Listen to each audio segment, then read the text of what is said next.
Pada suatu masa, di tanah yang kini dikenal sebagai India, hidup seorang pangeran bernama Ashoka. Ia lahir sekitar tahun 304 sebelum Masehi, sebagai anak dari Raja Bindusara, yang memerintah kerajaan Magadha. Ashoka tumbuh menjadi seorang pemuda yang cerdas dan ambisius. Pada masa itu, India adalah medan persaingan bagi kerajaan-kerajaan yang berjuang untuk menjadi yang paling unggul. Ashoka sangat tertarik pada seni perang dan memimpin pasukan ayahnya dalam beberapa pertempuran. Namun, takdirnya berubah secara dramatis ketika sebuah peristiwa mengguncangnya. Suatu hari, Ashoka mendatangi Kalinga, sebuah kerajaan yang saat itu menjadi target serangan kerajaan Magadha. Pertempuran sengit pun meletus. Ashoka dan pasukannya muncul sebagai pemenang dalam perang itu. Setelah perang, Ashoka menyaksikan secara langsung penderitaan dan kehancuran yang diakibatkan oleh perang. Ribuan orang tewas dan terluka, kota-kota hancur, dan Ashoka merasa bersalah oleh penderitaan yang ia saksikan.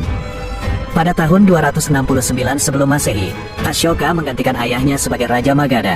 Awal pemerintahannya ditandai oleh kebijakan keras dan ekspansi militer yang agresif dengan tujuan memperluas wilayah kerajaannya. Namun, peristiwa di Kalinga masih menghantuinya. Rasa bersalah dan penyesalan terus menggerogoti hatinya. Ashoka mulai mencari jalan untuk menebus dosa-dosanya. Ia memutuskan untuk memeluk agama Buddha, ajaran yang mengutamakan perdamaian dan kasih sayang. Ini adalah perubahan besar dalam hidupnya, dan Ashoka menjadi seorang penganut Buddha yang taat. Sebagai Raja Buddha, Ashoka mengubah tujuan pemerintahannya. Ia berhenti berperang untuk memperluas kerajaannya dan menggantikannya dengan upaya-upaya untuk mempromosikan perdamaian dan mengutamakan kesejahteraan rakyatnya, dan hanya akan berperang untuk melindungi dan mempertahankan kerajaannya. Ashoka juga memerintahkan pembangunan jalan-jalan dan sumur-sumur untuk memfasilitasi perdagangan dan distribusi air bersih.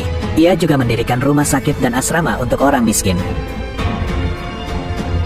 Tak hanya itu, Ashoka juga menyebarkan ajaran Buddha. Ia mengeluarkan serangkaian prasasti di seluruh kerajaannya yang dikenal sebagai pilar-pilar Ashoka.